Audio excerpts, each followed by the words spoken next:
Bismillah wassalatu wassalamu ala rasulillah wa ala alihi wa sahbihi wa mawalah wa la hawla wa la quwata illa billahi wa ba'd. Alhamdulillah, di pagi menjelang siang ini kembali kita bisa duduk di Saung Sunda Sawargi. Tentu saya berhusnudzon kedatangan ibu bapak sekalian dalam rangka bertalabul ilmi. Kemudian juga salawat dan juga salam kita hadiahkan kepada Rasul kita Nabi besar Muhammad sallallahu alaihi wa ala alihi wasallam.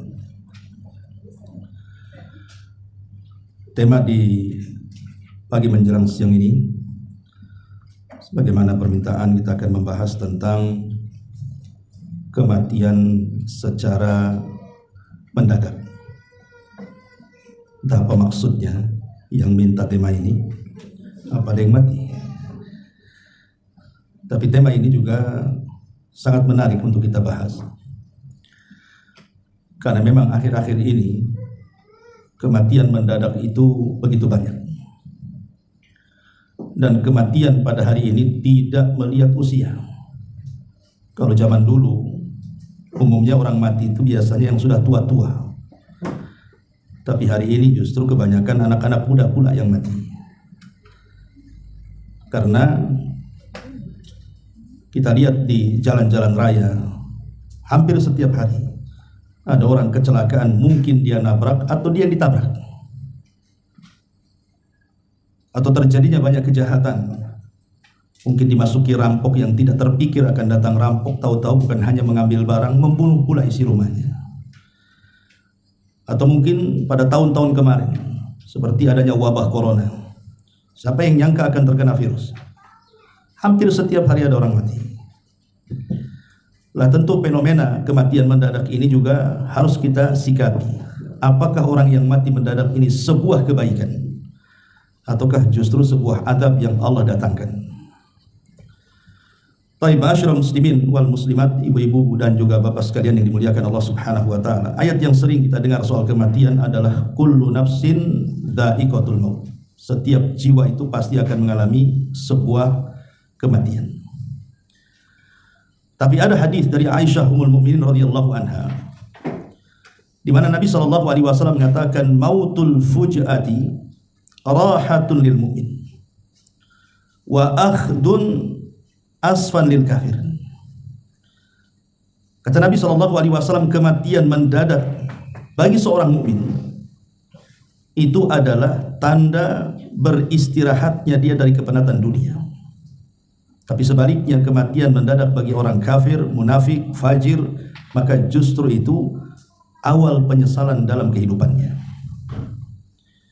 Berarti di sini ada dua kelompok orang-orang yang mati mendadak itu kan.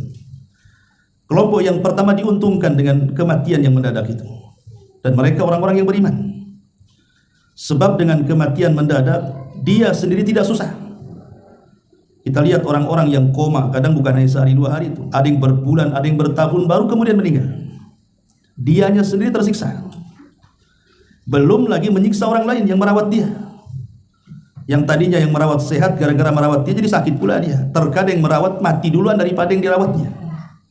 Dan itu sering terjadi. Artinya kalau seorang mukmin itu Allah pilihkan kematian seperti itu, maka itu sebuah keuntungan bagi dia, karena dia sendiri tidak merasakan sakit yang panjang dan orang lain pun tidak tersiksa dengan dia. Tapi kalau seandainya yang mati mendadak ini orang kafir, ataupun orang munafik, ataupun orang jahat, ataupun orang yang ahli maksiat, maka kematian mendadak itu tentunya penyesalan bagi dia. Kenapa? Karena tidak sempat didahului dengan tobat. Itu masalahnya. Al-Imam Al-Bukhari rahimahullahu ta'ala sampai beliau mengatakan sebuah syair yang sangat bagus sekali. Apa kata beliau? Igtanim fil faraghi fadla ruku'i fa asa an yakuna mautuka baghtah. Kam sahihin ra'aitu min ghairi saqamin dhahabat nafsuhu sahihatu fallattatun. Kata beliau, manfaatkanlah di saat longgar keutamaan ruku dalam sholatmu, kemungkinan kematianmu akan datang secara tiba-tiba.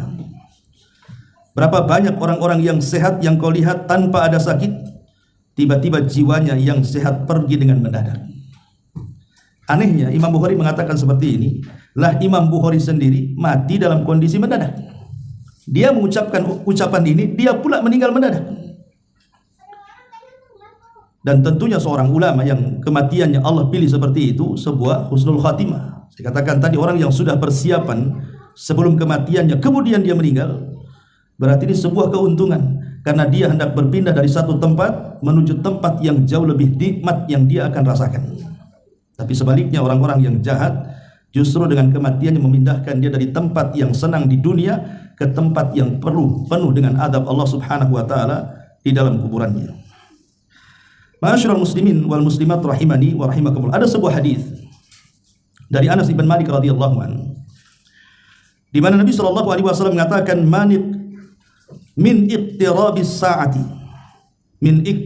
saati an yura al-hilalu qibalan fayuqalu li lailataini an tuttakhadul masajid turuqan wa an yadhhara mautul fujati. Kata Nabi sallallahu alaihi wasallam, di antara dekatnya hari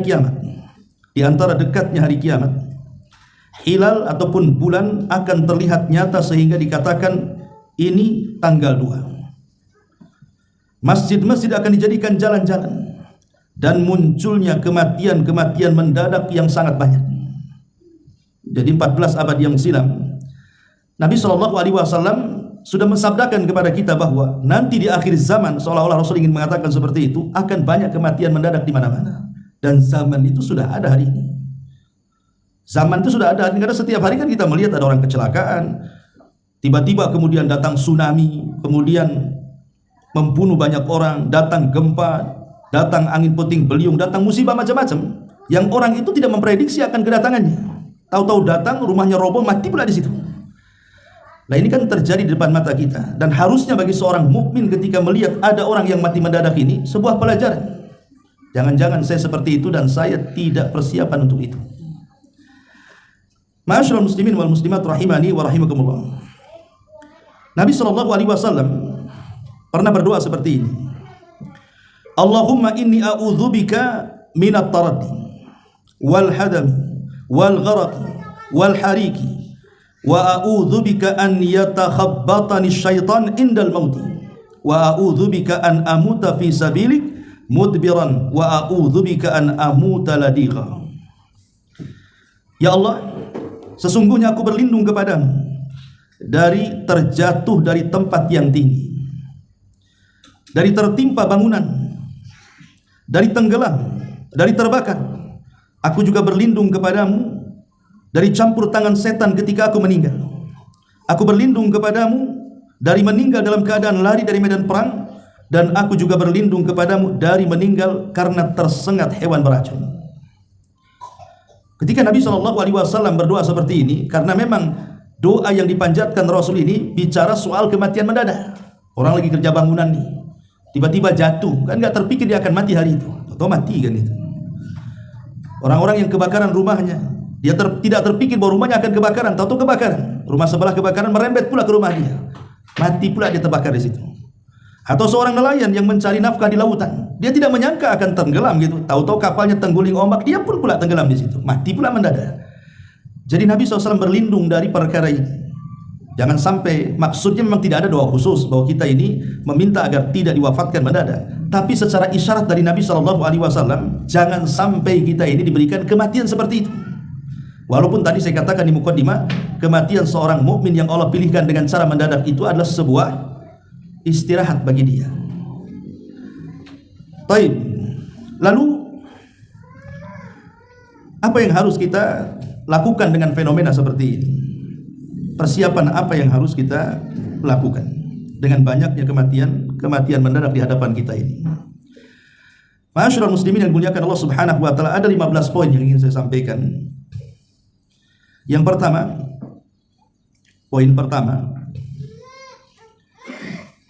kematian bisa datang kapan saja. Bahwa kematian itu bisa datang kapan saja. Dan kematian itu juga datangnya tanpa pemberitahuan. Artinya kematian itu kan rahasia Allah. Kenapa Allah rahasiakan coba? Kenapa Allah nggak kasih tahu saja? Apakah ada orang-orang yang saat mati diberitahu? Ada. Mereka para nabi. Memang para nabi itu kalau seandainya malaikat maut datang hendak mencabut nyawa mereka, maka mereka akan diberikan pilihan. Apakah mau tetap hidup ataukah mau meninggal dan menyusul kepada teman-temannya di sorga. Semua para nabi seperti itu, termasuk juga Nabi kita Muhammad SAW. Makanya Nabi Musa alaihi salatu wassalam disebutkan dalam sebuah hadis yang sahih.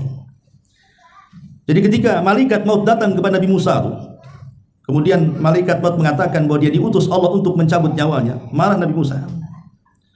Ditempelenglah malaikat maut sampai keluar matanya. Satu-satunya nabi yang berani menempeleng malaikat maut Nabi Musa. Ya kalau hadis ini tidak sahih mungkin mana ada malaikat maut ditempeleng kan gitu kan. Masalahnya hadis ini sahih pula kan gitu. Ketika hadis itu sahih maka kewajiban kita harus mempercayainya.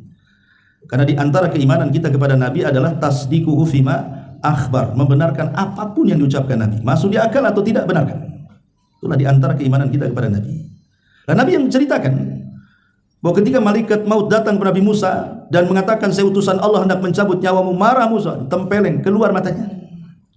Akhirnya kemudian malaikat ini menghadap kepada Allah Subhanahu wa taala dan mengatakan, "Ya Rabb, Engkau utus kepada manusia yang tidak mau dicabut nyawanya." Maka Allah Subhanahu wa taala mengatakan, "Katakan kepada Musa, aku yang suruh.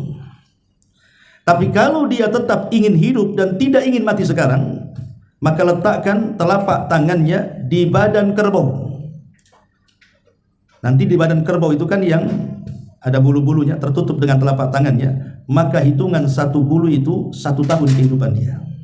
Ya kalau ditutup dengan telapak tangan di situ ada 100 bulu ya kali-kalinya setahun gitu ya. Berarti dia masih diberikan kesempatan hidup sebanyak bulu yang ditutup oleh telapak tangan di kerbau itu. Katakan kepada Musa seperti itu. Maka malaikat maut datang kepada Nabi Musa, kemudian menghabarkan perintah Allah. Tapi Nabi Musa alaihissalam mengatakan tidak. Kalau memang dia berkehendak aku mati hari ini, maka cabutlah nyawaku. Musa memilih kematian dibandingkan meletakkan telapak tangan di badan kerbau, kemudian terhitung 1 bulu yang tertutup 1 tahun kehidupan. Dari sini kita tahu bahwa semua para nabi diberitahu kematiannya. Tapi selain para nabi, termasuk kita ini bukan nabi. Kecuali orang-orang yang ngaku-ngaku nabi gitu ya. Kan banyak orang-orang yang ngaku nabi itu. Nah, itu nggak ada pilihan. Kalau malaikat maut datang langsung mati itu. Ya, karena dia nabi palsu masalahnya. Jadi selain para nabi itu tidak ada pilihan kematian. Pasti suatu hari kematian itu pasti datang. Jadi kematian itu bisa datang kapan saja. Bahkan saya itu punya saudara, ketika sama suaminya dikerok malam-malam katanya masuk angin, ya, tiba-tiba tertidur, paginya sudah nggak ada. Nah, apa gara-gara dikerok dia mati? Kan bukan itu masalahnya kan begitu. Memang sudah ditentukan hari itu dia harus mati. Dikerok atau tidak dikerok pasti dia mati. Memang sudah ajalnya gitu kan. Makanya jangan pernah menyesali sebab. Sebab kematian itu banyak, tapi kematian itu satu. Sebab kematian kan banyak, bisa ditabrak, bisa jatuh, bisa terbakar, bisa tenggelam. Sebab kematian itu banyak, tapi tetap saja namanya kematian itu satu, dicabut ruhnya mati dia. Sehingga walaupun kemudian seseorang itu menyesali sebab, yang menjadikan mati itu bukan sebabnya, tapi ajalnya sudah ditakdirkan, memang dia harus mati hari itu dengan cara apapun. Kan ada orang yang menangis, coba tadi dia tidak dioperasi nggak mati. Kata siapa? Nggak dioperasi pun mati dia. Coba saya tadi nggak izinkan dia keluar naik motor nggak ketabrak, nggak bisa. Walaupun dia nggak ketabrak pun dia mati dengan cara lain. Kalau memang waktu itu sudah ditentukan ajalnya, maka satu kematian itu bisa datang kapan saja. Yang kedua, mengingat kematian itu sedikit banyak dapat melapangkan dada. Ada sebuah hadis dari Anas bin Malik radhiyallahu anhu. Nabi SAW mengatakan, "Aktsiru dzikra hadimil ladzat al-mautu fa innahu lam yadhkurhu fi dhikin minal 'aishi illa wassa'ahu alaihi wa la dzakarahu fi si'atin illa dhayyaqaha." Kata Nabi SAW, perbanyak oleh kalian mengingat akan pemutus seluruh kenikmatan. Apa itu? Al-mautu, kematian. Kematianlah pemutus semua kenikmatan. Kita tahu bahwa yang namanya dunia itu kan membawa nikmat bagi kita tersendiri. Orang kaya itu sedikit banyak dengan kekayaannya akan ternikmati, karena kekayaan di antara sebab kebahagiaan, walaupun itu bukan segala-galanya. Tapi yang namanya dunia itu cuma ada dua pilihan. Boleh jadi dia yang meninggalkan kita, atau kita yang meninggalkan dia. Seperti apa contohnya? Dunia meninggalkan kita, ya contohnya tiba-tiba tsunami datang, gempa datang, banjir datang. Rumah yang megah tidak perlu hitungan jam, hitungan detik sudah roboh. Mobil-mobil mewah itu terpelanting ke sana kemari, bahkan tertimbun dengan reruntuhan. Tidak bisa dipakai. Dalam sekejap saja terkadang kejadian itu hanya lewat begitu saja. Itu namanya dunia meninggalkan kita, itu namanya. Atau kita yang meninggalkan dunia. Rumahnya masih berdiri dengan kokoh, kendaraannya masih ada, kita pula yang mati. Jadi kita yang meninggalkan dunia. Artinya bahwa terkadang ketika kemudian kita ini meninggalkan dunia, maka terputuslah seluruh kenikmatan dunia. Itu yang disebutkan oleh Nabi, perbanyak oleh kalian sesuatu yang akan menghancurkan semua kenikmatan kalian. Apa itu? Al-mautu, kematian. Kemudian Rasul mengatakan, karena sesungguhnya tidaklah seseorang itu mengingatnya, maksudnya mengingat kematian, dan dalam keadaan sempit hidupnya, melainkan dia akan lapang dadanya. Orang kalau stres karena kesusahan ekonomi dan begitu seterusnya, tapi dia ingat kematian, bahwa di sana ada kehidupan setelah kematian itu yang jauh lebih baik lagi, dia tidak akan stres hidupnya itu. Ya, sampai kapan lah hidup di dunia itu? Sampai kapan coba dia miskin? Namanya kemiskinan itu pasti ada akhirnya, tidak mungkin tidak ada akhirnya. Walaupun istilahnya dia tidak diberikan kekayaan di dunia, minimalnya diakhiri dengan kematiannya kan. Ketika mati selesai dia miskin itu. Jangan pula udah miskin di dunia, miskin pula di akhirat dia. Jadi dengan mengingat kematian itu, maka hati dia akan tenang bahwa kehidupan dunia ini ya kehidupan semu, ya seperti ini kehidupan dunia. Kehidupan yang sesungguhnya ya nantilah setelah kematian. Lah dari mengingat seperti itu, lapang pula dia dada dia. Kemudian Nabi SAW mengatakan, tapi ada juga yang mengingat kematian dalam keadaan lapang, menjadi sempit pula hati dia. Jadi ada dua kelompok di sini. Ada orang yang mengingat kematian yang tadinya sempit dadanya jadi lapang. Ada yang ketika mengingat kematian yang tadinya lapang dada jadi sempit pula dia. Orang-orang yang menginvestasikan seluruh kekayaannya di dunia, dia tidak pernah menginvestasikan kekayaannya untuk akhirat, atau amalannya, atau waktunya, atau tenaganya, atau apanya kan. Maka dia terpikir kalau dia mati, apakah ini semua akan dibawa? Kan tidak, sempit dada dia. Tapi kalau seandainya dia betul-betul menginvestasikan tenaganya, waktunya, amalnya, hartanya untuk akhirat, sekalipun di dunia dia sempit karena kesusahan dan kefakirannya, tapi karena dia sudah ada persiapan di akhirat, kalau ingat mati itu jadi lapang jadinya. Itulah yang disabdakan Nabi SAW dari Ummul Mukminin Aisyah radhiyallahu anha, man ahabba liqa Allah ahabballahu liqa'ah, wa man kariha liqa Allah karihallahu liqa'ah. Siapa yang cinta berjumpa dengan Allah, maka Allah senang berjumpa dengan dia. Tapi siapa yang benci berjumpa dengan Allah, Allah pun tidak suka dengan dia. Apa maksud hadis ini? Orang kalau meninggal dalam posisi beriman, dan sebelum meninggalnya memang kekayaannya, semua kehidupannya, tenaganya dia serahkan untuk akhiratnya, maka dia akan senang berjumpa dengan Allah. Kenapa? Karena Allah sudah siapkan untuk dia penggantinya di surga. Kalau dia tidak pernah membelanjakan hidupnya untuk akhirat, dia belanjakan untuk dunia saja. Ketika meninggal dunia, dia tidak suka dengan kematiannya. Kenapa? Karena di akhirat nggak ada apa-apa bagi dia. Karena semua ditinggal di dunia kan. Maka dari sini mengingat kematian itu bisa melapangkan dada dan bisa menyempitkan dada. Kapan lapang dada? Ketika dia seorang mukmin. Kapan sempit dada? Ya ketika dia bukan seorang mukmin. Ini yang kedua. Yang ketiga, mengingat kematian itu menjadikan seorang mukmin semakin cerdas. Dalam sebuah hadis Nabi SAW mengatakan, al-kayyisu man dana nafsahu wa amila lima ba'dal maut. Orang cerdas itu kata Rasul adalah orang yang ketika mengaca introspeksi diri, apakah sudah banyak amalnya, atau hari ini lebih baik, atau hari ini apa yang sudah saya lakukan, hari ini ibadah apa yang sudah saya kerjakan. Dia terus introspeksi. Kemudian yang kedua kata Rasul, al-kayyis itu mandana nafsah wa amila lima ba'dal maut, dan dia akan banyak beramal untuk bekal setelah kematiannya. Itulah orang cerdas. Kenapa dikatakan cerdas? Karena dia cerdas bahwa kehidupan ini bukan hanya di dunia saja. Ada kehidupan setelah kematian. Makanya dia cerdas karena kehidupan ini akan panjang. Setelah kematian itu kan safarnya akan lama tuh. Bayangkan orang masuk kubur, Di situ ada peristiwa-peristiwa macam-macam kan di kubur itu, mulai dari himpitan kuburan, fitnah kubur, nikmat kubur, azab kubur, macam-macam tuh. Belum lagi nanti menghadapi kiamat besar. Nanti di padang mahsyar dengan berbagai macam peristiwanya kan, dari hisabnya, dari mizannya, dari suhufnya, macam-macam sampai ke titiannya, sampai ke kontorohnya, sampai ke depan surganya. Itu kan perjalanan panjang itu. Kalau orang yang cerdas, setelah kematian itu akan mengalami perjalanan panjang, pasti dia akan mempersiapkan bekalnya. Sama lah kita juga di dunia, kalau safar kan pasti bawa bekal, nah mungkin enggak bawa bekal kan. Jangankan safar jauh-jauh ke Barelang saja bawa bekal. Ya, ke Barelang lo bawa bekal. Kadang-kadang bekalnya lebih banyak daripada ke Bandung pula. Kadang-kadang kan itu yang dekat perjalanan saja kita harus bekal. Ini perjalanan sepanjang itu masa nggak ada bekalnya? Dan itu tidak akan pernah kembali. Nah makanya di sini pentingnya seseorang itu cerdas ketika mengingat kematian. Kemudian yang keempat, kematian bagi seorang mukmin itu sebuah peristirahatan. Inilah yang saya katakan, bahwa mautul fuj'ati rahatun lil mu'min wa akhdatun asafatal kafirin. Kematian mendadak adalah istirahat bagi seorang mukmin dan penyesalan bagi orang kafir. Di zaman Rasul ada jenazah yang lewat. Kemudian Nabi SAW mengatakan mustari wa mustarahu minhu. Mustari wa mustarahu minhu. Kata Nabi SAW, ada orang-orang yang beristirahat saat kematiannya. Ada orang-orang yang orang lain beristirahat karena kematiannya. Jadi ada orang-orang yang beristirahat karena kematiannya. Ada orang-orang yang beristirahat karena kematian orang lain. Sahabat bertanya, apa mustari dan apa mustarah? Maka Rasul mengatakan, adapun mustari, itulah kematian seorang mukmin.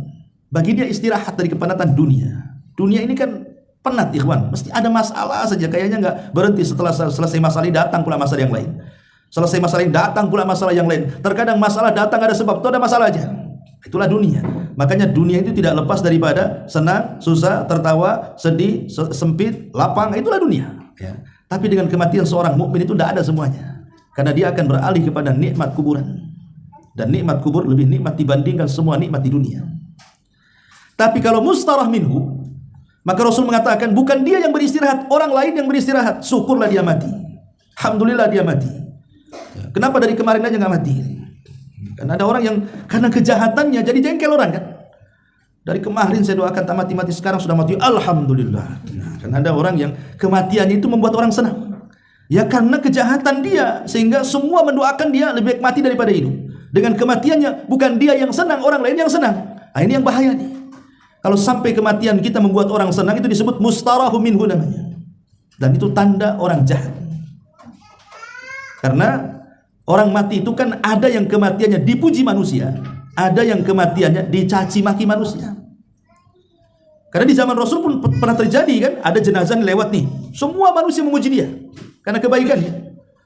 Kalau dia orang baik gitu ya, kemudian meninggal, apalagi meninggalnya masih muda, kan rata-rata kan di masyarakat umumnya seperti itu. Memanglah orang baik itu biasanya cepat mati. Orang jahat itu udah tua bangka nggak mati-mati katanya. Ada istilah di masyarakat kan seperti itu. Jadi ada kalau orang baik itu kalau meninggal tuh rasanya semua orang memuji dia. Tapi ada orang yang kemudian mati itu dicaci maki manusia. Lah ketika ada jenazah yang pertama dipuji manusia, jenazah yang kedua dicaci maki manusia, kata Rasul wajabat wa wajabat katanya. Sahabat bertanya, apa maksudnya wajabat wa wajabat ya Rasulullah? Maka Rasul mengatakan, adapun jenazah yang pertama wajabat lahul jannah, adapun jenazah yang kedua wajabat lahun nar, kata Rasul. Adapun jenazah yang pertama yang dipuji manusia, maka dipastikan dia menjadi penghuni surga. Adapun jenazah yang kedua yang dicaci maki manusia, itu pasti masuk neraka itu. Jadi persaksian manusia itu karena sebuah kebaikan. Kalau orang baik itu pasti dipuji orang. Kematiannya pun terkadang menjadikan prihatin orang. Tapi kalau orang jahat meninggal sudah dicaci gitu, kematian disyukuri pula sama orang. Ini juga yang harus dipahami, bahwa kematian bagi seorang yang beriman hanyalah peristirahatan. Kemudian yang kelima, orang yang sudah meninggal dunia tidak dapat beribadah lagi, itu masalahnya. Orang kalau sudah meninggal tidak mungkin beramal soleh lagi. Artinya kesempatan amal soleh itu kan bukan setelah kematian, tapi sebelum kematian. Kata Ali radhiyallahu an, al-an maksudnya di dunia yaumun amal, hari di mana kita sibuk beramal. Wa ghadan, tapi besok kata Ali yaumul hisab, tinggal hari perhitungan di hadapan Allah Azza wa Jalla. Makanya mumpung kita belum mati dan setelah kematian tidak ada ibadah lagi, Maka ini kesempatan kapan lagi? Sebelum datang kematian mendadak datang kepada kita, sementara kita kurang bekal. Makanya disebutkan dalam hadis panjang berkenaan dengan masalah kuburan.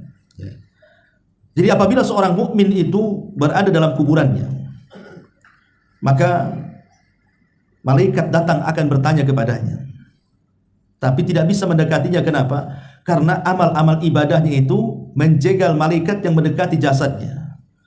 Sebelah kirinya ada sholat, sebelah kirinya ada zakat, ada puasa, ada sedekah, dan semua amal soleh mengusir malaikat dan mengatakan ma kibali madkhal, tidak ada jalan untuk pergi. Sehingga kemudian malaikat ini tidak bisa mendekati jasadnya karena dijaga oleh amal solehnya, sehingga dia hanya bisa menanyai jasad itu dari kejauhan. Akhirnya kemudian tergambarkanlah oleh si jasad ini bahwa dia sedang ditanya. Dia pun kemudian duduk, kemudian bangkit, seolah-olah dia melihat matahari hampir tenggelam. Ketika ditanya, man rabbuk, siapa Rabbmu? Dia mengatakan, nanti saja jawabannya, saya mau sholat asar, katanya. Padahal dalam kubur tidak ada sholat kan? Tapi begitulah orang baik gitu ya. Wa man nabiyuk, siapa nabimu? Nanti dulu, saya belum sholat, katanya. Ketika ditanya, apa agamamu? Nanti, saya belum sholat. Kata malaikat ini, ya nanti kau akan sholat, tapi jawab dulu. Nah, gitu kan? Akhirnya dia dengan cepat menjawab, oh itulah Allah Tuhanku, Muhammad Nabiku, Islam agamaku. Dengan cepat dia menjawab. Ketika dia selesai menjawab, Allah berfirman dari atas, ang sadaqa abdi, hambaku telah benar, bukakan pintu sorga, masukkan kenikmatannya ke dalam kuburannya. Ini orang mukmin ini di kuburannya masih sempat-sempat mau sholat dia. Bayangkan ya. Makanya Nabi SAW pernah lewat di sebuah kuburan dan mengatakan, kalau kalian tahu apa yang terjadi dalam kubur, 2 rakaat yang mereka lakukan dan 2 rakaat sunnah itu lebih baik daripada dunia dan isinya. Kalau mereka bisa melakukannya dalam kubur, tapi kan tidak bisa. Dan percuma juga, jangan lagi cerita dalam kubur, nyawa di tenggorokan saja, ibadah seseorang percuma karena taubatnya pun ditolak. Kata Nabi SAW, innallaha yaqbalu taubata abdin ma lam yughargir. Allah itu masih menerima taubatnya seorang hamba sebelum nyawa ada di sini. Sebab kalau sudah nyawa di tenggorokan itu, jarang yang selamat, pasti dia mati. Dari sini Allah mengatakan, hatta idza balagatit taraqi wa qila man raq. Ketika nyawa sudah di tenggorokan, siapa yang bisa meruqyah dia mengembalikan ruhnya ke dalam jasadnya? Tidak bisa, pasti mati. Ya, ini yang kelima. Yang keenam, hanya amal saleh yang akan dibawa kepada kematian. Terkadang manusia tidak berpikir bahwa dunia itu akan meninggalkan dia atau kita yang meninggalkan dunia. Tapi tidak dengan amal saleh. Amal saleh itu akan menyertai kita sampai ke liang lahat. Makanya kalau seorang itu meninggal, ikhwan, pasti akan meninggalkan 2 perkara. Pertama keluarganya, yang kedua hartanya. Dua-duanya tidak akan dibawa. Lalu apa yang dibawa? Yang dibawa ya amalan soleh yang melekat di badannya, itulah yang dibawa. Adapun hartanya, dengan sebab kematiannya saja, belum lagi dia dikubur, itu sudah berpindah tangan kepada ahli warisnya. Ahli waris itu meninggal, ketika melihat meninggal, yang punya harta itu menangis sehari saja. Sehari aja dia nangis, kayaknya kehilangan. Nanti 2 hari udah sibuk tuh cari sertifikat rumah tuh. Ya, sibuk di mana diletak, di mana notarisnya, di mana. Udah sibuk dengan warisannya kan. Itu kalau cerita harta. Semata-mata ruh kita keluar sudah berpindah tangan. Okelah kita cerita keluarga. Keluarga sampai kapan dan sampai mana menemani kita kan? Paling sampai kuburan saja. Kalau sudah sampai kuburan, kemudian mereka ikut kuburkan, selesai kemudian mayat diletakkan, mereka pun pulang. Dan orang yang ada di kuburan masih sempatlah mendengar suara terompahnya itu. Keluarga yang meninggalkan masih dengar dia sampai keluar kuburan. Kalau sudah tidak terdengar suara terompah, siapa yang ditunggu dia? Mungkar nakir lagi sudah. Dari sini kata Nabi SAW bahwa seorang yang meninggal itu akan diikuti oleh 3 perkara. Hartanya, keluarganya, amalannya. Yang 2 pulang, yang 1 masuk kuburan. Maksudnya yang 2 pulang itu harta dan keluarganya. Yang masuk itu hanya amalannya. Idza mata ibnu Adam in qata amaluhu illa min 3, sadaqatin jariyah aw ilmin yuntafa'u bihi aw waladin salihin yad'ulahu. Apabila anak Adam meninggal dunia, tidak ada yang bermanfaat bagi dia kecuali ilmu yang bermanfaat, sedekah yang mengalir, atau anak yang soleh yang mendoakan orang tuanya. Ini yang ke-6. Yang ke-7, husnudzan billahi indal mauti. Berusaha berhusnudzan kepada Allah meskipun dalam kondisi sakaratul maut. Dalam kondisi apapun, sedang sakit parah, apalagi mendekati ajalnya, jangan sekali-kali husnudzan. Suudzon, berburuk sangka kepada Allah, tapi tanamkan husnudzon, berbaik sangka dengan Allah. Kenapa? Karena dalam posisi seperti itu setan lebih dekat dibandingkan malaikat. Karena setan itu tidak ridho kalau ada anak Adam meninggal husnul khotimah. Jadi saat detik-detik sakaratul maut itu setan itu banyak di sekitar dia. Salah satunya memberikan was-was apa? Berburuk sangka dengan Allah. Makanya sangat dianjurkan dan disunahkan kita yang masih hidup, yang masih sehat, yang menziarahi orang yang sedang sakaratul maut atau sedang sakit parah, jangan coba-coba menceritakan perbuatan buruk dia diperdengarkan kepada dia. Jangan. Ya. Mari kita nih ada orang sakit, kawan kita, sakitnya parah. Kemudian kita berkunjung, menjenguk dia. Jangan cerita keburukannya, ceritakan kebaikannya. Ya cepat sembuhlah biar kita bisa sholat lagi, ya bisa ngaji lagi. Saya kenal kamu ini orang baik, walaupun dia orang jahat sebenarnya. Nggak apa-apa, hibur dia, jangan sentuh kejelekannya. Jangan kita katakan cepatlah sembuh biar kita mabok lagi, biar kita judi lagi. Ini makin mempercepat kematian dia tuh, makin sesak dadanya. Kenapa? Yang ingat dia tuh neraka akhirnya kan, makin cepat matinya. Jadi jangan sampai seperti orang-orang yang kemudian membuat orang itu putus asa. Karena kalau kita ceritakan keburukannya jadi putus asa dia, dan putus asa itulah yang menghalangi tobat saat kematiannya. Minimalnya kalau kita menceritakan kebaikan, tertanam husnudzon, berbaik sangka dengan Allah. Oh iyalah, kalau saya dengar nih kawan-kawan cerita, rupanya saya masih ada kebaikannya. Dalam hati itu dia akan mengatakan seperti itu, walaupun dia tidak bisa ngomong, tapi kan telinga mendengar. Ya, apa yang kita ucapkan, oh dalam hati itu saya masih punyalah amal soleh. Ya mudah-mudahan dengan amal soleh ini Allah masukkan saya ke surga. Padahal dosanya satu gunung. Ya, sebab ketika posisi seperti itu, dia akan mengingat apa yang diucapkan saja orang-orang sekitarnya. Sehingga itulah yang boleh jadi amal soleh yang terakhir yang ia bawa dalam bentuk husnudzon, berbaik sangka dengan Allah Azza wa Jalla. Ini yang ke-7, yang ke-8. Ya. Berusaha untuk memberikan wasiat. Wasiat kalau kita sedang sakit parah-parahnya lah kan itu. Kan pasti kita ini ada firasat biasanya. Maka kalau kita sakit parah, seperti contoh lah Abdurrahman ibn Auf. Abdurrahman ibn Auf itu kan pernah sakit parah dan hampir meninggal dunia. Ketika itu dia belum punya anak banyak, masih satu anaknya perempuan. Jadi saat sakit-sakit parahnya, Nabi SAW menjenguk Abdurrahman ibn Auf radhiyallahu anhu. Abdurrahman ibn Auf pun kaya raya orangnya, orang paling kaya di kota Madinah. Abdurrahman ibn Auf itu, dia mengatakan, ya Rasulullah, aku tidak punya anak kecuali satu, anak perempuan. Sehingga aku ingin menyedekahkan seluruh hartaku di jalan Allah. Kata Rasul, jangan. Kemudian Abdurrahman mengatakan, bagaimana kalau separuh? Jangan, kata Rasul. Kemudian bagaimana kalau sepertiga? Ya sudah, sepertiga itu sudah banyak. Ya, tapi rupanya Abdurrahman bin Auf setelah wasiat seperti itu tak mati-mati sembuh pula dia. Akhirnya anaknya banyak kan itu ya. Tapi kadang kan ada orang yang disangka mau mati, tapi rupanya nggak jadi gitu ya. Hidup. Saya pernah juga dulu waktu di pulau itu, ada orang dihabarkan mau meninggal orang itu. Wah, keluarganya nangis-nangis. Sampai anaknya itu guling-guling tuh. Guling-guling di lantai. Ya. Sangka mati bapaknya. Jadi sampai kemudian dipegangi orang banyak, dimasukkan ke kamar gitu. Rupanya tak jadi mati orangnya. Nah, kan kadang-kadang disangka mati atau tidak mati kan itu. Artinya ada kejadian-kejadian seperti itu. Lah kalau kita ini sudah merasakan dekat-dekat ajal, kita itu berwasiat, dan tidak ada wasiat yang paling agung melebihi wasiat takwa.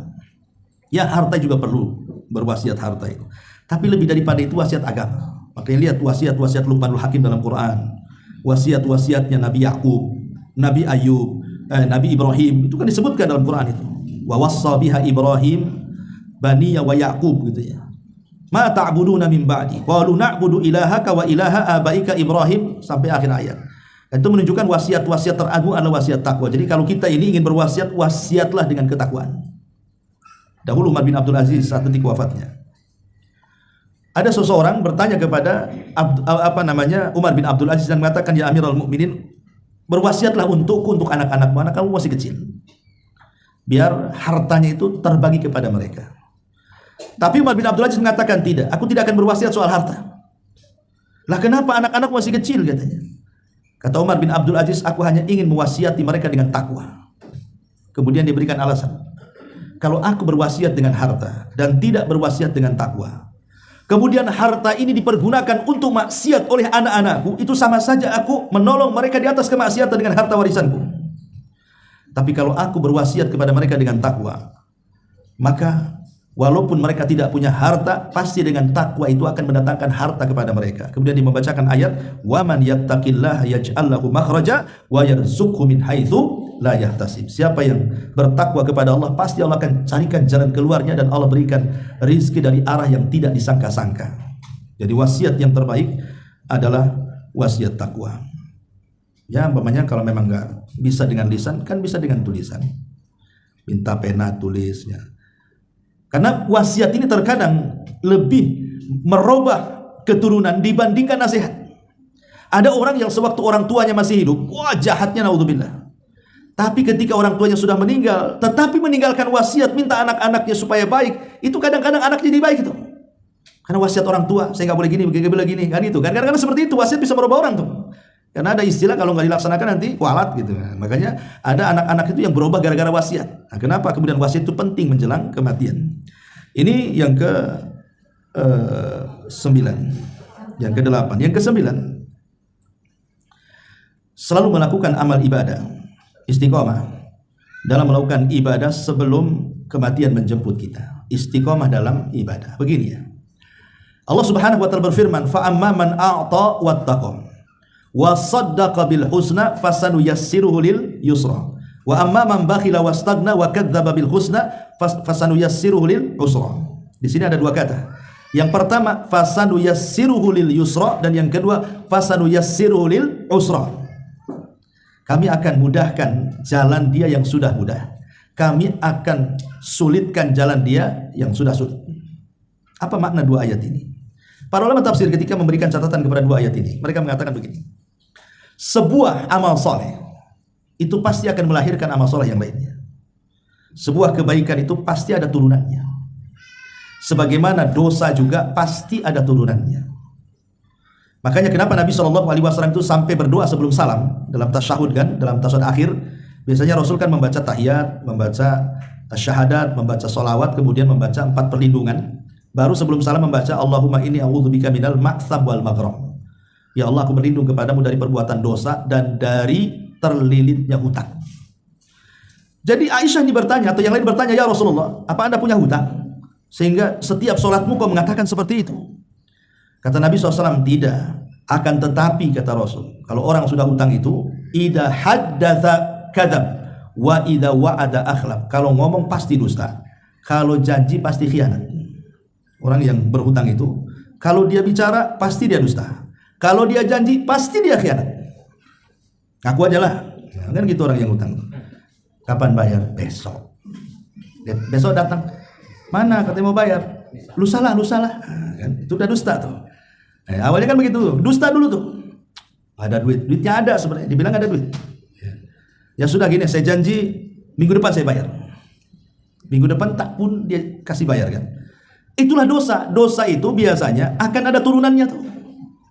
Awalnya cari alasan, cari alibi, kemudian berdusta, kemudian khianat, kemudian dia pula yang lebih kejam dari yang ngutangi.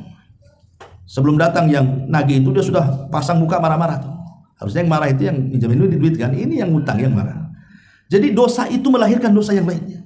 Lah amal soleh juga sama. Amal soleh itu melahirkan yang lainnya. Orang kalau sudah terbiasa dengan puasa, anggaplah puasa 3 hari dalam sebulan. Udah terbiasa itu ayamul bid 13, 14, 15. Begitu udah bertahun-tahun.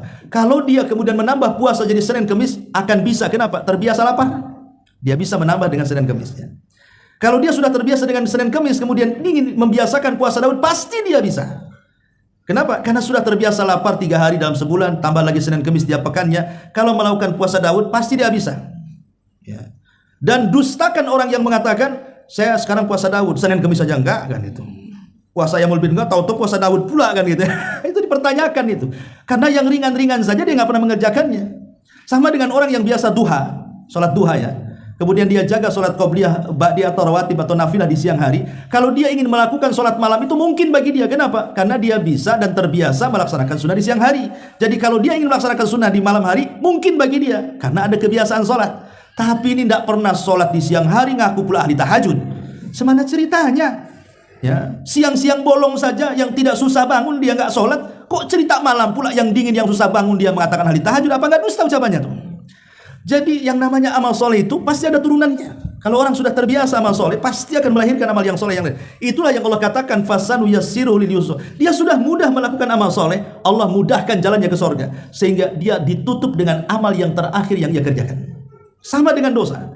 Kalau orang terbiasa maksiat, maka Allah tutup juga seperti itu tuh. Makanya ada istilah orang pikun, kalau dia ngomong itu disesuaikan dengan kebiasaan sebelum pikunnya. Orang mati juga sama, dia tidak diwafatkan kecuali sebagaimana kebiasaan sebelum wafatnya. Lihat orang pikun itu, kalau dia ngomong jorok, ngomong jorok itu karena sebelum pikunnya suka ngomong jorok.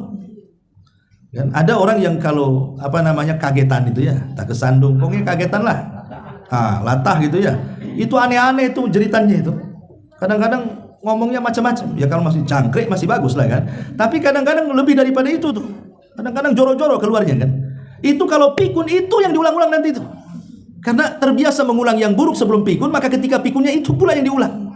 Tapi kalau sebelum pikunnya dia suka baca Quran gitu ya, maka ketika pikunnya itu juga yang dibaca. Makanya kenapa kita ini berdua jangan sampai pikun. Lah orang yang mati juga sama. Orang yang mati itu kan sesuai dengan kebiasaan sebelum meninggalnya. Makanya ada orang yang meninggal itu karena dia suka mabuk, maka Allah buat mati ketika dia mabuk. Orang tukang judi, maka Allah akan buat mati ketika dia judi. Orang suka berzina, Allah akan buat mati ketika berzina, kalau dia tidak bertobat. Memang begitu. Ya, hadis Nabi SAW mengatakan seperti itu. Orang mati itu akan disesuaikan dengan kebiasaan sebelum kematiannya. Kalau dia ahli ibadah, ahli sholat, ahli sujud, maka Allah akan buat mati seperti itu. Kalau dia ahli maksiat, ahli mungkar, maka dia pun akan diberikan kematian seperti itu. Maka ingat bahwa selalulah melakukan amal saleh sebelum kematian. Kemudian yang nomor 10, mengingat kematian ini akan mengingatkan 3 hal. Disebutkan dalam sebuah perkataan ulama, man aktsara dzikral mauti akrama bisalatin. Barang siapa yang banyak mengingat kematian, maka dia akan dimuliakan dengan 3 perkara. Siapa yang mengingat kematian, maka dia akan dimuliakan dengan 3 perkara. Pertama, ta'jilut taubati, maka dia akan bersegera bertobat. Yang kedua, qanaatul qalbi, maka hatinya akan puas hati dengan kondisinya. Kemudian yang ketiga, wa nasyatul ibadati, maka dia pun akan semangat ibadah. Jadi orang kalau ingat mati, pasti satu, segera tobat. Yang kedua, merasa cukup ataupun qanaah. Yang ketiga, rajin dia ibadah. Tapi sebaliknya, wa man nasyal mauta uqiba bisalatin, barang siapa yang lupa dengan mengingat kematian, dia diadab dengan 3 perkara. Taswifut taubati, lagunya nanti kalau disuruh tobat tuh. Kapan lu tobat? Nanti. Nunggu haji katanya. Habis haji tak tobat juga. Kapan mau tobat? Katanya habis haji. Yalah, nunggu haji kedua katanya. Haji kedua, ketiga tak tobat juga, mati akhirnya. Nah, ini satu. Yang kedua, wa tarkur ridha bil kafaf, tidak ridho dengan keadaan, tidak ridho dengan pemberian Allah, selalu menesu atau selama ngeluh dan begitu seterusnya. Kemudian wat takasul fil ibadah, dia pun malas ibadah karena nggak ingat mati, ya malaslah ibadah dia. Lihat bagaimana manfaat mengingat kematian itu. Pertama, akan segera tobat. Yang kedua, qanaah dia. Qanaah itu apa? Qanaah itu artinya ridho dengan pemberian Allah Subhanahu wa taala, dan ingat bahwa qanaah itu adalah surganya dunia. Orang kalau bisa qanaah, itulah surganya dunia. Kata Imam Ibnul Qayyim rahimahullahu taala, ar-ridha jannatud dunya. Ridha itu surganya dunia. Dan di balik qanaah itu kan ada ridha. Ya. Ridha dengan penyakitnya, ridha dengan ujiannya, ridha dengan kefakirannya, ridha dengan pasangannya, ridha dengan keluarganya, ridha dengan apapun kondisinya. Kalau semua ridha, itulah surganya dunia. Karena hanya orang yang ridha dan qanaah itu yang tidak pernah rungsep hidupnya, pasti tenang aja hidupnya itu. Mau kondisi apapun dia akan senyum, tertawa, karena nggak ada beban. Biasanya yang tidak ridho itulah yang kadang-kadang nyusahin hidup tuh. Karena orang yang tidak ridho itu sama dengan orang hasad. Seolah-olah kita mengatakan, kenapa Allah kasih dia, kenapa Allah tidak kasih saya? Kenapa Allah kasih dia berhasil, kenapa saya tidak? Kenapa anak orang seperti ini, kenapa anak saya tidak? Seolah-olah protes dengan takdir. Nah, itulah namanya orang nggak qanaah tuh. Sama dengan orang hasad. Nah, itu yang nggak buat tenang jadinya. Nah, itu gara-gara tidak ingat mati. Ya, kemudian juga yang terakhir, nasyatul ibadah. Pasti orang yang ingat mati itu pasti akan semangat ibadahnya. Kemudian yang ke-11, dilarang untuk berangan-angan kematian.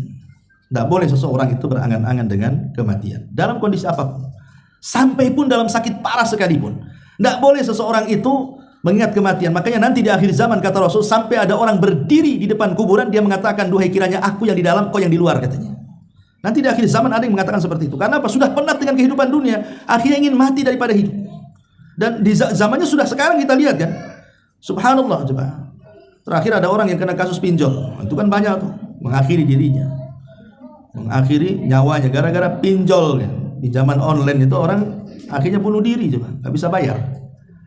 Dan itu rata-rata kan orang-orang yang menengah ke bawah tuh, yang kadang-kadang pendek cara berpikirnya, mengakhiri dikiranya selesai urusan utang piutang di dunia, dia tidak tahu bahwa utang piutang di akhirat lebih berat lagi tuh.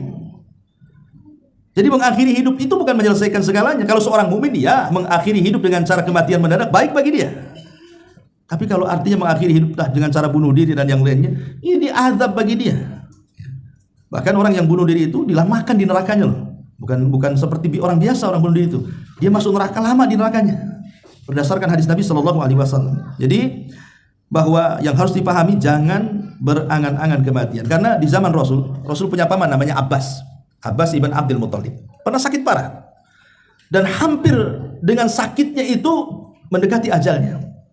Jadi Abbas ini paman Rasulullah SAW mengatakan, berdoa kepada Allah bahwa dia ingin meninggal daripada hidup. Maka Rasul menasihati pamannya dan mengatakan, ya Abbas, la tatamanna al-maut. Jangan engkau berangan-angan kematian. Kemudian Rasul mengatakan dua kata. Sebab kalau engkau baik, kemudian Allah sembuhkan penyakitmu, engkau bisa menambah amalanmu. Atau kalau kau jahat, ada kesempatanlah untuk bertobat. Makanya jangan berangan-angan dengan kematian. Tetapi Rasul memberikan solusi, wa in kana walabun. Kalau memang harus, memang sudah nggak tahan nih, penyakitnya sudah bertahun-tahun, kasihan yang merawat dia. Kalaupun harus mengucapkan kalimat ingin mati, katakan kepada Allah Subhanahu wa taala, kata Rasul, ya Allah, wafatkan aku jika kematianku lebih baik. Tapi sehatkan aku jika kehidupanku lebih baik. Berdoa seperti itu boleh. Tapi kalau berangan-angan ingin kematian ya tak boleh kan itu. Ini juga yang ke-11. Yang ke-12, amal orang yang telah meninggal dunia maka akan ditampakkan sesuai dengan perbuatannya di dunia. Amal orang yang telah meninggal ditampakkan perbuatannya. Jadi ketika Allah Subhanahu wa taala berfirman, "Fakashafna anka ghita'akal yaum." Maka pada hari kami singkap penutup kegaiban pada dirimu. Sebagian ulama tafsir mengatakan bahwa ayat ini bicara tentang sakaratul maut. Jadi saat orang sakaratul maut itu dia akan diperlihatkan perkara-perkara gaib yang saat dia sehat dia tidak bisa melihatnya. Seperti melihat malakul maut, melihat catatan amal. Itu diperlihatkan walaupun sekejap tuh. Jadi saat orang-orang detik sakaratul maut itu malaikat maut ditampakkan kepada dia. Dan rusulul maut juga ditampakkan termasuk catatannya. Catatan amal itu diperlihatkan tuh, walaupun sesaat gitu kan. Makanya dari sini kita lihat banyak ekspresi kematian itu ketika kita lihat di kehidupan nyata. Ada orang meninggal dia senyum, ada orang meninggal dibaca la ilaha illallah, ada orang meninggal dibaca Quran, ada orang meninggal tiba-tiba kemudian dia pun mengeluarkan kalimat-kalimat zikir, ya. Tapi ada sebaliknya orang yang meninggal justru dia menyebut-nyebut kemaksiatan. Seperti yang terjadi, ada seorang syekh bercerita. Jadi ada anak hobinya ya mungkin karena sudah terkena pergaulan bebas, narkoba apa semua, sampai berzina entah dengan berapa puluh wanita pelacur. Jadi saat kematiannya, ketika ditalkin, wahai fulan, katakan la ilaha illallah, tidak mau dia mengucapkan kalimat itu, malah disebutkan satu persatu wanita yang dizinahinya sampai yang terakhir baru dia mati. Coba ditampakkan aibnya coba. Ya, selama dia hidup, orang tidak tahu dia pezina kan. Ketika sakaratul maut ditampakkan aibnya oleh Allah, disebutkan satu-satu tuh namanya sampai yang terakhir yang dizinahinya baru dia mati. Naudzubillah. Ini jangan sampai seperti itu. Harusnya orang membicarakan kebaikan dengan kematiannya, akhirnya membicarakan keburukan gara-gara kematiannya kan. Nah, ini juga yang harus dipahami bahwa amal orang yang telah meninggal itu akan ditempatkan sesuai perbuatannya juga di dunia. Kemudian juga keinginan orang soleh itu untuk disegerakan dikuburkan saat menjelang kematiannya kan.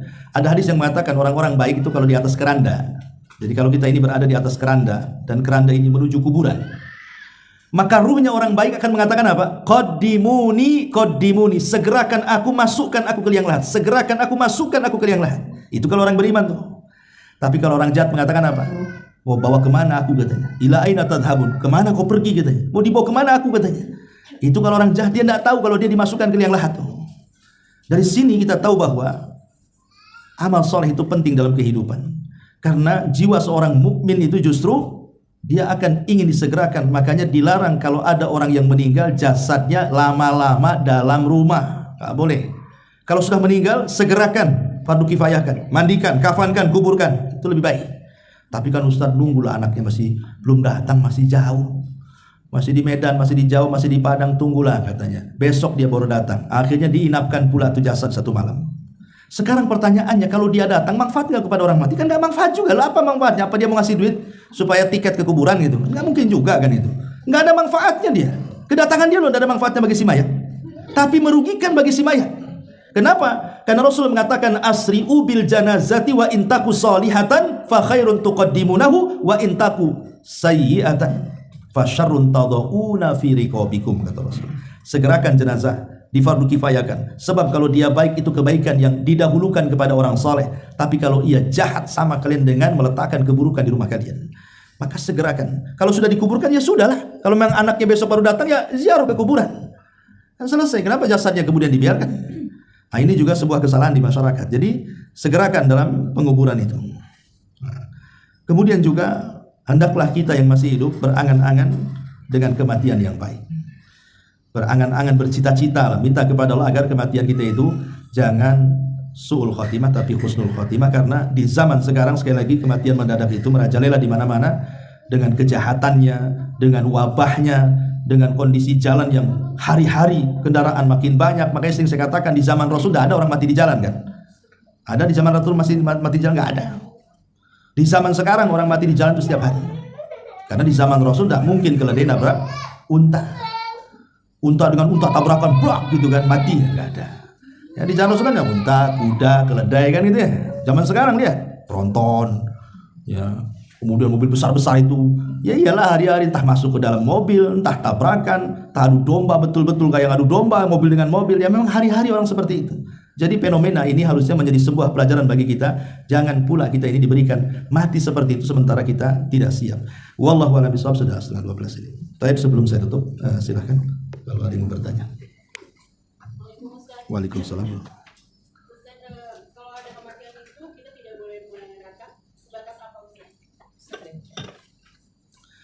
Ya, alhamdulillah. Meratap itu dalam bahasa Arab disebut niyah. Dan niyah itu kalau dilakukan dan dia tidak bertobat, maka satu akan menyakiti orang yang meninggal. Menyakiti bukan tersiksa jasadnya tidak, tapi tersiksa hatinya. Jadi orang yang meninggal itu kalau kita tangisi, itu hatinya tersiksa. Ya hatinya tersiksa gimana lah kan itu. Dan sakit hati kan lebih sakit dibandingkan sakit gigi kan. Ya. Kalau Ustaz saya lebih sakit gigi daripada sakit hati. Jadi niyah itu dilarang. Tapi sebatas apa? Niyah dilarang. Ya selama kemudian dia melakukan hal-hal yang dijelaskan dalam sabda Rasul. Seperti Rasul mengatakan apa? Orang yang niyah itu syaqqa al-juyub wa darabal hudud, kata Rasul. Merobek-robek pakaian. Kemudian memukul-mukul badan, pipi dan yang semacamnya. Wada abidah wal jahili, berteriak-teriak seperti teriakan orang-orang jahiliyah. Itulah sifat niyah. Ya, dia berteriak, dia guling-guling, dia merobek-robek, dia memangkas rambut, ya, mencukur rambut gitu kadang-kadang. Nah, itu tak boleh seperti itu. Tapi kalau menangis boleh. Karena mamanya dia meninggal, kita menangis wajar. Manusia itu kalau yang dicintainya meninggal pasti akan sedih. Rasul aja menangis ketika meninggalnya Ibrahim. Ya putra beliau yang terakhir dari Maria Kiptiah, meninggal di usia 100 tahun 8 bulan tuh. Rasul menangis. Abdurrahman bin Auf mengatakan, Rasul bukankah Anda yang mengatakan tidak boleh niyah? Maka Rasul mengatakan ini bukan niyah wahai Abdurrahman, ini tangisan rahmat. Wajar orang tua meninggal anaknya sedih sehingga saya menangis gitu ya. Jadi kalau tangisan itu tidak masalah Bu, tapi jangan meraung. Ya, makanya kalau sudah meraung kayak harimau, itu sudah niyah namanya. Tapi kalau hanya nangis saja, ya nangis biasa lah, wajar orang nangis, tidak ada masalah. Tapi kalau sudah meraung-raung, itu takutnya niyah, karena ada unsur ketidakterimaan dengan takdir. Nah, itu masalahnya. Soalnya nggak terima dengan kematiannya, itu tak boleh. Taib. Kemudian di sini bagaimana agar iman kita tetap stabil saat kita sedang futur? Iya, Rasul mengatakan setiap kesemangatan likulli sarratin fatrah, walikulli fatratin surra. Setiap kesemangatan itu dibaliknya pasti ada kefuturan. Sebagaimana di balik kefuturan itu pasti satu ketika ada kesemangatan. Manusia itu kan ada dua kondisi, kadang-kadang semangat, kadang-kadang futur. Tapi lihat solusinya kata Rasul, wa man kanat fatratuhu ala sunnah faqad ihtada. Kalau futurnya di atas sunnah, maka dia akan dapat petunjuk. Wa man kana ghairu dzalika halaka. Tapi kalau futurnya bukan kepada sunnah, maka celaka dia. Maksudnya begini, ya. Tidak mungkin orang itu kan semangat terus hidupnya, tidak mungkin. Semangat terus ibadahnya mustahil. Pasti sewaktu-waktu akan ngedon. Namanya iman itu kan bertambah dan berkurang. Kalau bertambah rajin dia, kalau berkurang lah mulai dia malas. Kalau kita dalam kondisi malas, dalam kondisi futur, minimalnya janganlah kefuturan kita ini menjerumuskan kita kepada maksiat. Itu saja. Kadang kita semangat ya, kadang sulit, kadang futur. Tapi ketika waktu futur jangan maksiat. Maka kita dapat hidayah. Karena biasanya maksiat itu datang ketika futur. Ya, kalau kita habiskan futur kita, malah kemudian dilampiaskan kepada maksiat, hancur kita. Makin futur lagi jadinya. Ya, jadi itu saja nasihat saja. Bagaimana caranya menjaga iman ketika sedang futur? Ya minimalnya jauhi maksiat. Wallahu a'lam. Baik, sampai di sini. Kalau sudah ada yang bertanya kita. Ya. Kalau seandainya ada titipan, ada orangnya ulang Titipan apa? Saya kira tip uang. Jelas tuh. Dia ulang tahun, tapi kita tidak mengucapkan, kita mendoakan semoga umurnya diberi dan lain-lain. Itu boleh nggak atas tamu juga kita mengucapkan ulang tahun? Gimana ulangi? Kan orang ini kan ulang tahun. Ulang tahun. Ulang tahun apa? Hari ini misalnya. Enggak, ulang tahun apa? Ya, hari lahir dia. Oh, hari lahir dia, ya. Terus kita mendoakan semoga umurnya diberi ya keberkahan lain dan tapi tidak mengucapkan ulang tahun sama ulang tahunnya. Kalau mendoakannya di waktu dia sedang ulang tahun, artinya momennya mendukung ulang tahunnya. Ya. Tapi kalau doanya di luar momennya, doa mendoakan kebaikan sama orang ya baguslah. Nah, itu saja sih, lihat momennya. Ya, dikhawatirkan sudah kita tidak bisa mengingkari kemungkaran, mencegahnya, kita pula mendukung dengan doanya, itu masalahnya. Nah, padahal kan kewajiban kita kan mengingkari kemungkaran, bukan mendoakan. Sudahlah, nggak usah lah. Apa yang dirayakan ulang tahun usia itu? Dengan apalagi dengan nyanyiannya panjang umurnya, padahal sebenarnya pendek umur dia itu. Ya makin bertambah umur kan makin pendek. Harusnya diganti lagunya, pendek umurnya kan, itu makin dia stres dia kan. Panjang umurnya jadi nggak ingat mati. Itu kan tradisi orang-orang kafir ya. Intinya barang siapa yang mengadakan seperti itu bagian daripada tasyabuh sebenarnya. Ulama ketika bicara masalah ulang tahun kelahiran itu, mereka pasti akan benar dengan masalah dalil-dalil soal larangan tasyabuh. Karena itu berasal bukan dari orang Islam, ya itu berasal dari orang kafir. Wallahu a'lam. Subhanakallahumma wa bihamdika asyhadu an la ilaha illa anta astaghfiruka wa atubu ilaik.